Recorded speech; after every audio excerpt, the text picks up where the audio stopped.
The story of the tiger was followed by Tiger Woods throughout his life. Most people don't actually know the sad story behind the name Tiger. While serving in Vietnam, Earl Woods befriended a courageous colonel named Phong, known as Tiger to his friends. According to Earl, shortly before the war ended, Phong disappeared without a trace. Earl Woods returned home without saying goodbye, but he kept the memory of Tiger with him and thought of a way to pay tribute to his friend. Earl Woods claims he knew his son would be famous one day, so he called his boy Tiger, in hope that Phong would one day hear about Tiger Woods and seek him out. Unfortunately, it wasn't meant to be. Phong's grave was discovered in North Vietnam years later. He never lived to meet his famous namesake, but if nothing else, Tiger Woods did the name proud. In his spare time, Earl Woods was a pretty decent amateur golfer. He quickly passed his love of the sport on to his son. Tiger picked up his first golf club at just 2 years old. It didn't take long for Earl to realize his boy had something special. Unfortunately, golf isn't the only thing Tiger learned from his father.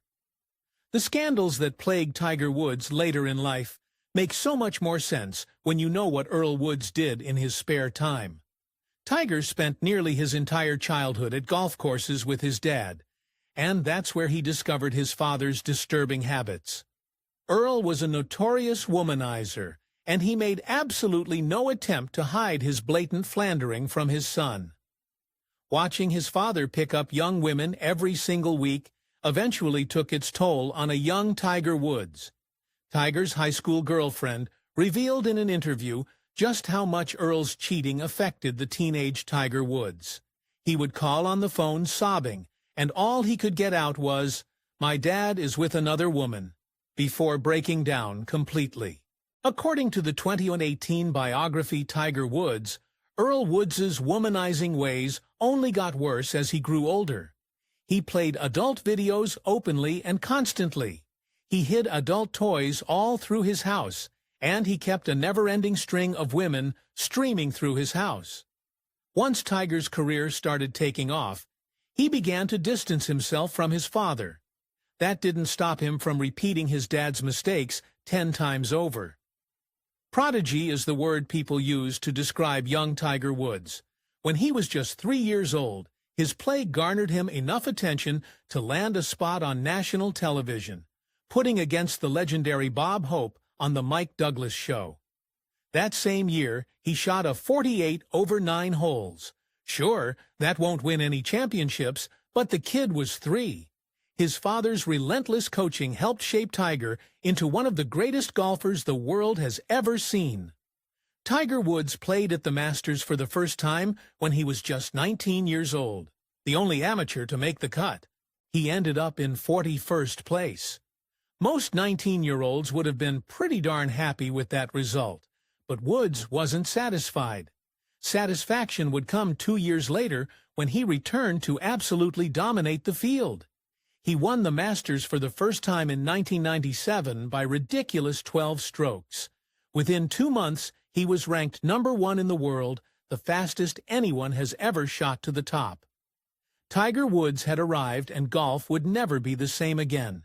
The instant Tiger Woods turned pro, companies were clamoring to get a piece of him. At just 20 years old, he signed contracts with both Nike and Titleist, the biggest deals that golf had ever seen. He was on his way to becoming the richest golfer of all time. But you know what they say, more money, more problems, and Tiger had a lot of money. Tiger Woods took the PGA by storm. For the first several years of his career, professional golf was basically the Tiger Woods show. No one could win like Tiger, and he became the face of the sport, basically overnight. But the PGA Tour didn't just bring him cash and trophies. It's also where he met the first love of his life, Ellen Nordegren. Tiger Woods had a way to year before he even got to take Ellen out on a date, and the pair quickly fell head over heels for each other, wasting no time in their whirlwind romance. They were engaged within just 2 years. It seemed like a fairy tale romance, but it would go down in flames before long. Tiger Woods' wedding took extravagant to the next level. He wed Ellen in October of 2004, right next to the 19th hole at the luxurious Sandy Lane Resort in beautiful Barbados. Woods shelled out a cool $2 million to rent out the entire resort for a week. Not too long after their wedding, disturbing photos of Ellen appeared online. Having revealing photos spread on the internet is a nightmare for anyone in the public eye. But this situation was even more twisted. The photos were complete fakes. Ellen was learning that fame can come with a terrible price, and yet it was about to get so much worse. Maybe today, people are a little more aware of photoshopped pictures, but in 2006, not so much. The fact the photos even existed was bad enough, but then Ellen's nightmare deepened when a scummy Irish magazine called The Dubliner published the photos and outright stated they were real. Fake or not, people really believed the images were genuine. Ellen ended up suing the magazine for €125,000, but the damage was already done. As his wife's struggles weren't enough, the blows kept coming for Tiger Woods in 2006. After a strong start to the season, a devastating tragedy struck. Earl Woods, the man who sparked Tiger's passion for golf, passed from prostate cancer. He'd fought the disease for the better part of a decade, but it finally claimed his life. The loss of his father absolutely devastated Tiger, and he stumbled for the first time in his career. Woods took some time off after his father passed, and when he returned, he didn't look like his usual self. After about a month of grieving, Tiger entered the U.S. Open, a tournament he'd won twice before, and the results were disastrous. Woods, undeniably the most dominant golfer in the world, didn't even make the cut. Just like his dad would have wanted, Woods pulled himself together and finished 2006 on an absolute tear. He closed out the year by winning a whopping 6 straight tournaments. Tiger just kept on winning through 2007 and the start of 2008. But then in April, he suffered the first real scare of his career. After years of knee problems, doctors finally decided that Woods needed surgery. After taking 2 months off to recover, Woods returned to the tour at the 2008 U.S. Open. The first day of the 2008 U.S. Open was absolutely terrifying for any Tiger Woods fans. The superstar played horrible, and it really seemed like the knee surgery might have affected his game even more than anyone assumed. Then Tiger turned it on. Over the next 3 days, he played some of the best golf of his life before coming back to win the entire tournament in a nail-biting 18-hole playoff. As fellow pro Kenny Perry put it, he beat everybody on one leg. The day after his win at the 2008 U.S. Open, Tiger Woods revealed that his knee was way worse than anyone had imagined and that he needed even more surgery. After recovering from his second knee surgery, Tiger couldn't quite reclaim the magic of that 2008 U.S. Open. He didn't win any majors in 2009. Then in November 2009, the National Enquirer uncovered his darkest secret. They claimed that Tiger Woods had an affair with a New York City nightclub manager named Rachel Yucatel. When reporters pestered her, Rachel denied having ever slept with Woods, but the evidence was damning. First, there was the fact that she'd been spotted at the same hotel in Melbourne, Australia, where Woods had been staying. There was also the fact that Woods' close friend had actually paid for Rachel's ticket. The paparazzi smelled blood. Rachel had a thing for rich, famous, and married men. In the aftermath of the Tiger Woods scandal, Bones actor David Boreanaz admitted that he too had an affair with Rachel. Now, tabloids publish stories about famous people cheating all the time. At first, it seemed like this story was like all the others. Then, 2 days after the Enquirer published its story, the plot thickened. In the middle of the night, Woods left his Florida mansion and his Cadillac Escalade. For still unknown reasons, he lost control of the car and crashed into a fire hydrant, then a tree. For the next 2 days, local authorities sought to question Woods about the crash, but each time they arrived at his house, Either his wife or his agent claimed he was unavailable for interview. Woods finally released a statement through his website. In his statement, Tiger took all the blame for his embarrassing accident. He wrote, "I'm human and I'm not perfect. I will certainly make sure this doesn't happen again," before asking for the entire debacle to remain a private matter. Just days later, an even more damning report would bring even more of Woods' dirty laundry out into the open. One thing that people did learn about that night, before the crash, Woods had taken prescription painkillers.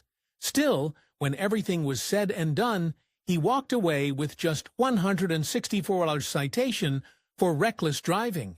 But if anyone thinks he got off easy, don't worry. His punishment didn't come from the courts, but it was coming nonetheless. Once two of Tiger Woods' affairs had come to light, a flood of women from all across the country came forward, saying they'd also slept with him. With their admissions came details of how far Woods had gone in order to keep his infidelity a secret. Within a matter of weeks, one thing became very clear. Tiger Woods wasn't just a regular cheater. He was the Lance Armstrong of cheaters. As reports of Woods' mistresses continued to flood the tabloids, Tiger released yet another statement. He admitted he'd been unfaithful, apologized to anyone who had supported him and believed in him, and once again asked for privacy.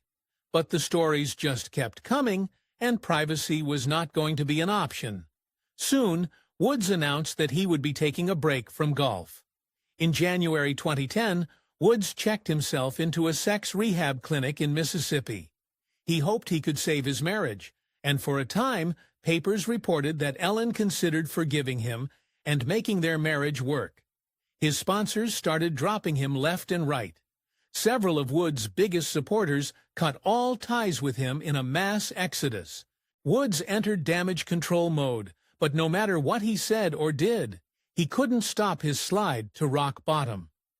In February 2010, Woods gave his first televised statement since the scandal began.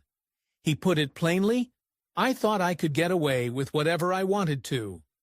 I felt that I'd worked hard my entire life and deserved to enjoy all the temptations around me. I felt I was entitled. Thanks to money and fame, I didn't have far to go to find them.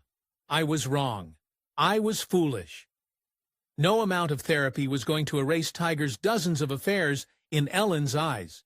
They officially divorced in August of 2010. Unsurprisingly, after 2009, Tiger Woods' love life was suddenly extremely interesting to the public.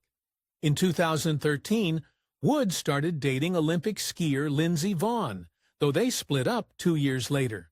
By all accounts, the breakup was fairly amicable, which is more than we can say for his next girlfriend. Woods started dating a stylist named Kristen Smith.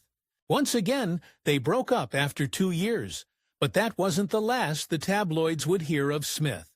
In 2018, it came out that Woods wanted Smith to sign a non-disclosure agreement. They eventually reached a deal, and for obvious reasons, the contents of the NDA have never come to light. But that didn't stop people from speculating that Smith left Tiger after he cheated on her, and that he made her sign the NDA to keep that fact on the down low.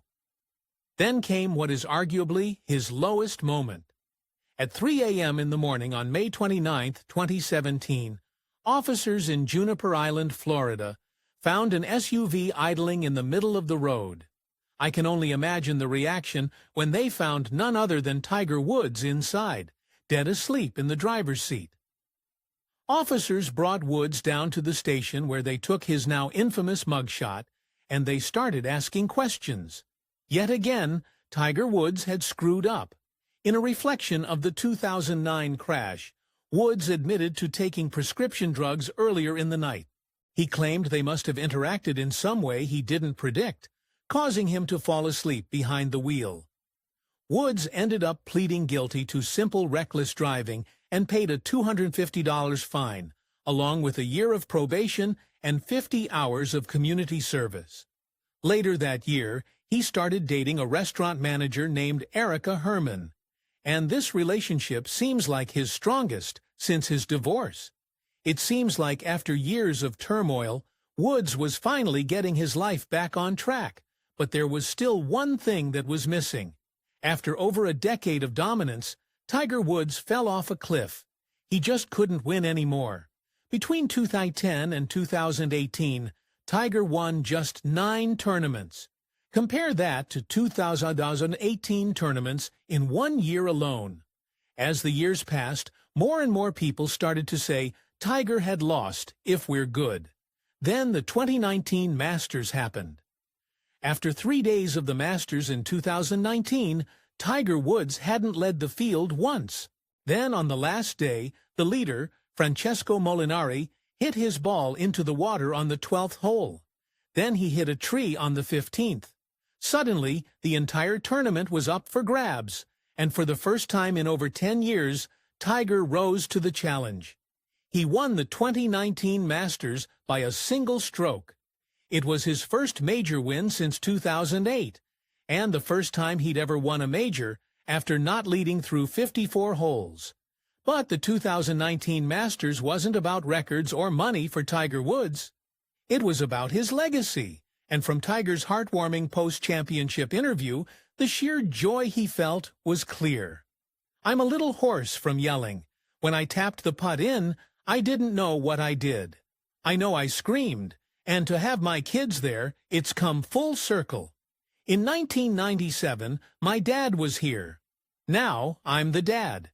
It was one of the greatest moments of Woods's remarkable career, but he couldn't enjoy it for long. Not long after this dramatic win at Augusta, Woods announced that he'd undergone yet another knee surgery. But if the Masters had proved anything, it's that you can never count Tiger Woods out completely. Tiger Woods returned to the PGA Tour just a few months after his knee surgery, this time at the first-ever PGA tournament event in Japan. Despite being 43 years old and recently recovering from knee surgery, Woods pulled out the win, and this one meant something special. After being so tantalizingly close for so long, Woods tied Sam Snead for the most PGA Tour wins of all time at 82.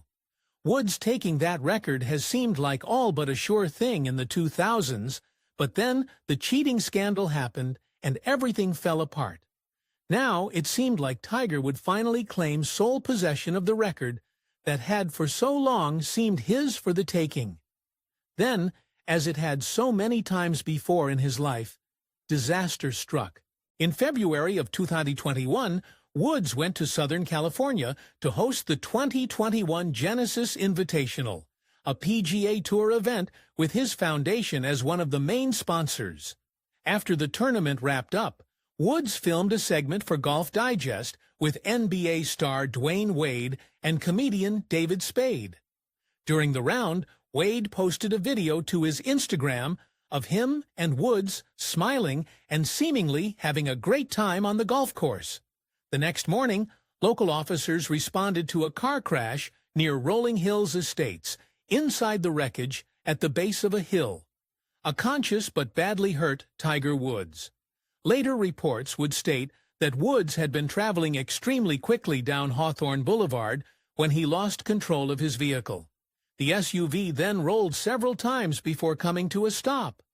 Local authorities claim that the area, which features a steep incline and sharp curve, is the site of many accidents, but never before someone with Tiger Woods' fame. It was a frightening scene as the crash completely smashed in the entire front of the vehicle. Though many were quick to jump to the conclusion that this was an echo of Woods' 2017 incident, the sheriff's department was quick to point out that Woods hadn't been under the influence and that the crash was purely an accident. We learned that Woods had fractured both his tibia and fibula, and perhaps bones in his ankle and foot as well. Surgeons had to install metal rods and screws to repair his leg. Tiger's latest car crash brings back memories of that infamous accident in 2009, but not a lot of people know what really happened that night. The tabloids painted a picture of a furious Ellen chasing wildly after her unfaithful husband with a golf club in the middle of the night. That's not what happened. The real story of that night is a lot more heartbreaking. The sound of Tiger's late-night crash actually woke Ellen up and sent her out into the street searching for the cause. She found her then-husband unconscious behind the wheel, and she dragged him out into the street. No matter what they were going through, the sight of her husband covered in blood, drifting in and out of consciousness, and mumbling to himself clearly affected her.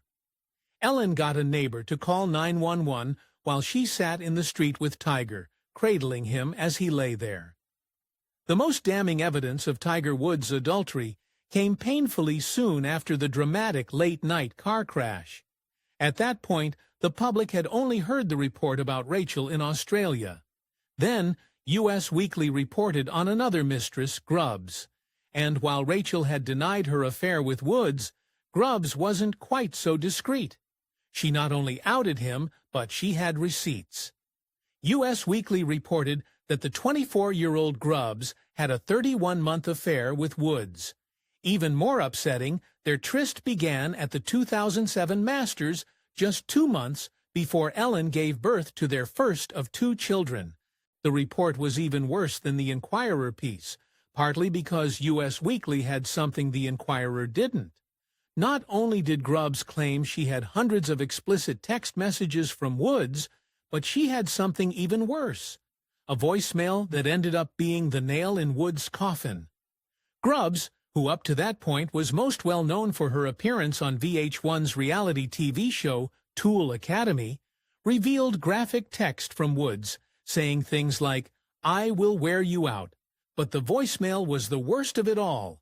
Evidently, Ellen had been closing in on Tiger even before the Inquirer piece, because in the recording, Tiger asks for a huge favor and states that his wife has gone through his phone. Next, Tiger asks Grubbs to deactivate caller ID so that her number won't reveal her name if anyone calls.